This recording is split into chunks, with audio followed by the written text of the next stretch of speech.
Last week, the Fed hiked interest rates for the 11th time in its last 12 meetings. This week, it's going to be all about jobs. You've got Friday's Labor Department report, and particularly its wage growth component being very closely watched by economists and policymakers. They're all trying to figure out if the Fed is succeeding in engineering a soft landing for the U.S. economy, bringing inflation down without damaging the job market too much.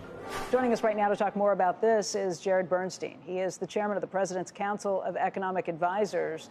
And Jared, let's talk this through. A lot more economists are on board with this idea of a soft landing, that inflation can be brought down without completely destroying the U.S. jobs market. I take it you're probably one of those who believes it. Well, I certainly believe what we've seen in the data flow, which has been both quite positive and definitely supportive of a transition that the president's been talking about for a long time towards more steady, stable growth. I think what you're saying, though, is right and economically extremely interesting. We've seen inflation down by 2/3. If you look at the CPI, it was 9% a bit over a year ago, last seen at 3%. That's obviously a huge decline in headline inflation, very important for breathing room for working families, helping to support real wage gains. But at the same time, we've given up very, very little on the labor market side. Now, there's been some cooling there, particularly in the form of reduced vacancies. But that combination is historically unique and quite positive for working Americans. Let's talk about one of the big headlines of today, though, Jared. I think probably the biggest story we've been following this morning is Yellow, one of the nation's oldest and largest trucking companies, shutting down. That's 30,000 jobs. 22,000 of them are Teamsters jobs.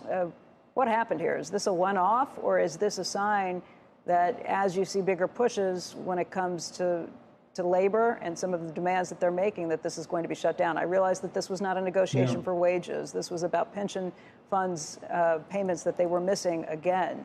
But what do you think is going on here? Well, it's also a company that through a string of mergers took on more debt than it could handle. So I think that this looks like more of a Yellow story than an economy-wide one by a long shot. I mean, look at the Teamsters who just came to a deal avoiding a strike with UPS, okay? It's the same Teamsters, and that was a very successful negotiation. One of the important things in terms of economic functioning from where I sit, kind of overlooking the macro economy, is that many of Yellow's customers saw this coming and shifted their cargo to other providers.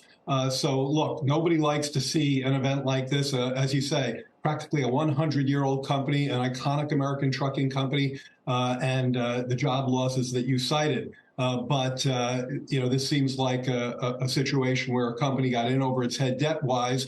The Teamsters actually gave considerable concessions when it came to lack of contribution to pension and benefits, but here we are.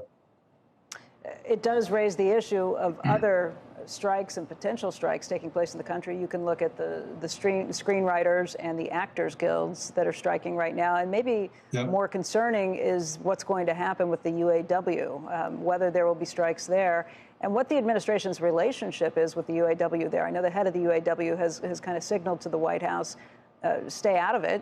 They don't want the president getting involved. Well, let me say a couple things about that. First of all, you have the most pro-union president in recent memory. And so that's important in the sense that the president recognizes that unions are key for workers getting a fair shake at work. And look, a key pillar of Bidenomics is empowering the workforce. And there's a couple different ways to do that. One is to run a very tight labor market. And we've seen that. In fact, you and I were just talking about that a second ago. The unemployment rate's been below 4% for over a year and a half, over 13 million jobs created, about 800,000 in manufacturing. In fact, the transportation sector has been strong. So we have a very resilient economy with strong tailwinds. We have an investment agenda, also a pillar of Bidenomics that's helping to support growth as we go forward. And yes, there are unions who are flexing their muscle, and union power is part of working people getting their fair share of the growing economy. When it comes to individual strikes, we absolutely stay out of them, particularly at a time like this when negotiations are just getting started. But we're watching things very closely, of course, from the sidelines. What do you expect on Friday, just in terms of wage growth? That's one of the very important components people are watching to see if inflationary measures are actually working. Anti-inflationary measures, I should say.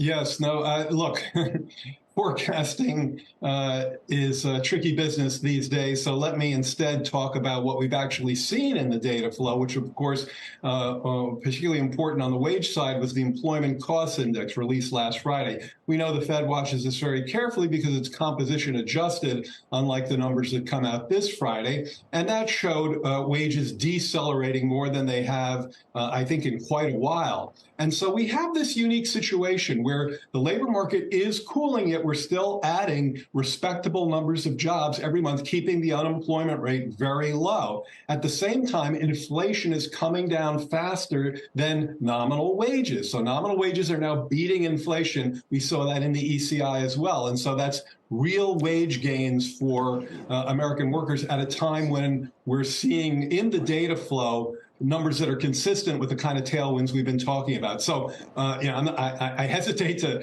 forecast a report that's coming out in a few days, but I can tell you that the data flow from last week, the week before that, has been very supportive of the Bidenomics agenda in general.